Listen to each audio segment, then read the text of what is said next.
And after I'd been there, been around a few years, I met Jim. Jim, he's a joker if nothing else. He figured I was getting pretty old and he wanted to show me how old I was getting, so he came to my birthday party and he had a cane for me. But he had modified that cane. That cane, I don't know how he did it, but it had one of these horns on it that the beat on, that was to get other people out of my way. So he also had a flashlight on there, so in case it was dark. And he also had a water bottle on there, and that was my introduction to Jim Sears. I have to tattle on this, right? The culprit's here. Don't let her know I told you. That cane traveled. It started out with a bow and then it got a tin cup, and it got the goose horn, and it got, some of you, do you remember anything else? Prune juice. What? There's prune juice on it. And a rearview mirror. Yes. Yeah? I didn't hear you louder, girl. Prune juice. Oh, yeah, oh, yeah. Oh, yeah, that cane kept, and it traveled around the cousins. When anybody turned 50, the cane got, and it got delivered in all kinds of ways. Sometimes it came to you in a garbage can. And when I got it, it came as a huge bouquet of flowers, they'd gotten the local florist to wrap it like it was a big bouquet of roses with a big baked florist thing on it. Looked lovely, and didn't take you too long to suspect what those might be instead of roses. But we tried to make it to all the cousins that were local enough that we could. And so, like, your dad had it, everybody, it got passed around. So I think it was originally made for Jim's 50th. And, it was the gift they kept on giving. I haven't put that together.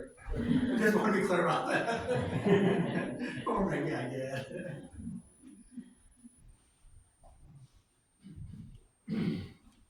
Well, I'm Cindy Balco, and I'm a neighbor of Jim's, and we were all together at Easter, and my son happens to be named Jimmy. We got to talking about Jim Sears, and he said, I still have a voice recording of Jim asking me to mow. And he played it for us, and we all shared a really nice memory of Jim and I. So it was really appreciated them as our neighbors. Even with all the loud parties? Even with all the loud parties?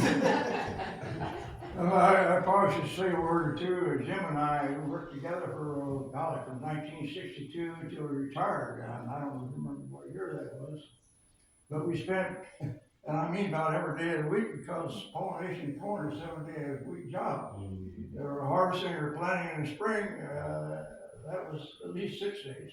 So Jim and I spent many hours traveling around the state of Iowa and other places, working in corn breeding during his career when he started this, I think, let's say 1962, till when did he retire? 1992?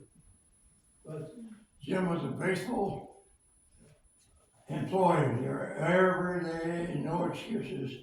And he not only became a faithful employee, but he also became a good friend.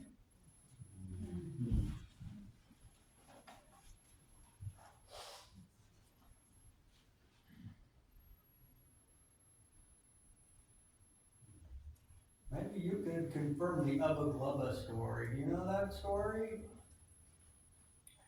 Jim's Ubba Glubba story, anyone? Let me tell this one. Jim famous for making up stories, so this might have never happened. Or it could have, you never know. But he told me this 30 or 40 years ago, and I love it, so I've been telling it, ever since, right? So in scientific research, measurements are important, right? And so when somebody new would come to the lab, Jim would be going to train them, and to start things off on the right foot, he'd start out with a joke, and it kind of went like this, we're gonna mix up a batch of fertilizer or something, it doesn't really matter. And, this recipe calls for 1 ubba glubba of, this thing and 3 ubba glubbas of that. Tim, what's an ubba glubba? Right, he said, that's the sound that the bleach jug makes as you pour it out. I use ubba glubba, I've never heard anybody else use it, but I tell my kids in the kitchen, right, I think, this recipe calls for 1 ubba glubba. Sounds like a good measurement to me. Right. Perfect for nonsense. Anyone else? You're a comfortable group to lead.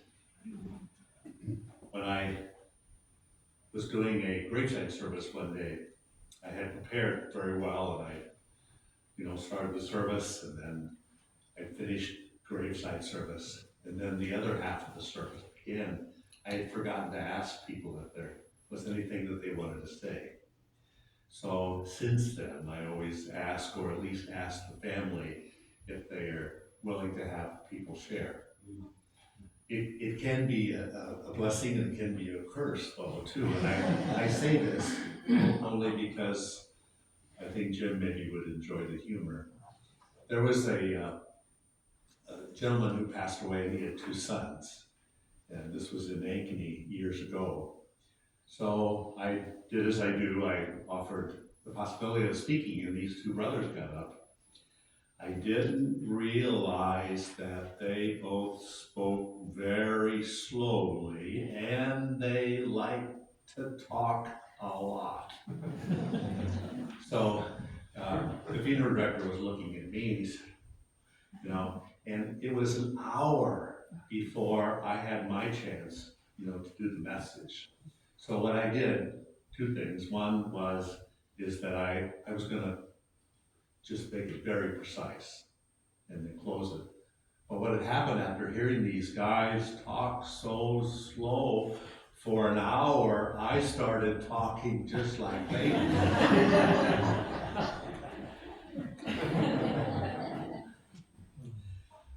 I'm very pleased to hear about the humor that Jim was a part of, because my experience of Jim was somewhat different later in years. And it was after he had had this fall, and if I remember right, he'd been looking up and he fell backwards and hit his head on concrete. And from that time on, his life had changed.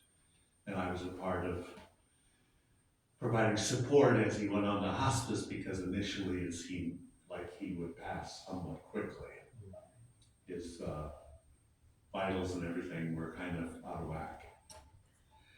The thing that I noticed right away was when I found out how he had worked for a number of years, is that he and I had similarities that were going to be good for us in our conversations. So he was raised on a farm, I was raised on a farm. We took care of animals. His family took care of animals. I worked for the Soil Conservation Service for a while and worked developing ponds. His dad built a pond. Everything, as we turned around and kept talking about more things, realized how much similarity there was. In fact, as I learned that he had been a corn breeder for Iowa State, or through Iowa State, that I was on the farm and had become a seed dealer for Northern King Seed. And I know that a lot of the seed stock that we had originated out of Iowa State. So when I was the seed dealer, I figured out backwards, very likely some of the seeds that I was selling, the bags of seed, came from the initial growths that you and Jim had been working with, very likely anyway. So I even had that similarity with him. Plus, we were both very faith-oriented people, and that made it also very comfortable to talk with him. What I found out is that as he got a little farther along beyond that injury, he could speak and think somewhat better, to the point where we, had opportunity to have some nice conversations. And those conversations as a chaplain with a patient always ended, and often they do, there are people that are not religious, but ended with playing hymns that he and I would hear together, and then offering prayer for him.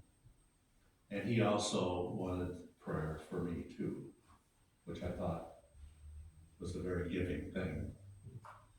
So the songs that we hear today, In the Garden and Amazing Grace, are two of about 6 or 7 hymns that he and I heard most every visit. And so as I watched Jim and as I interacted with him, his character come through, and he was at that point not so humorous, but he had the ability to withstand the changes in his life that occurred that most of us might get frustrated with. And I know he was frustrated, but he was frustrated in a gentle way. And he had come to the point, like a lot of us will, or hopefully a lot of us will, it's okay if life ends. You know, we are born, we live well, hopefully, and we hopefully live faithfully and fully all the way to the end. And Jim did that. Jim was, for me, sort of that constant. Every time I would visit him, it was pretty much the same, and he was okay. He didn't complain much. You know, I'd ask him, how are you doing? Oh, not so good today. But by the time we ended the conversation, I think we were both doing okay. In fact, quite okay. Well, this last time that I saw Jim, he had just come back on the service. And I was able to spend some time with him. I played him the hymns that we had both grown to know and to appreciate. And I prayed for him. I prayed for him that God would allow him to be relieved of this body that had, towards the end, become difficult to live with. When Jim was off service between those times, he would graduate because the decline wasn't there, and insurance won't pay when there's no decline, at least for a period of time. And so I would see Jim between those times because I was also going to Acura. And I would see him there and would say hi, and sometimes he'd be walking by, or I'd be walking by him, and I'd say hi, and he'd pause and raise his hand and say hi. What I did notice was that he just seemed to be getting smaller and smaller and smaller. You know, our life gets to the point where we sort of fade away. I believe, though, what Jim did is he faded away in a way that is faithful.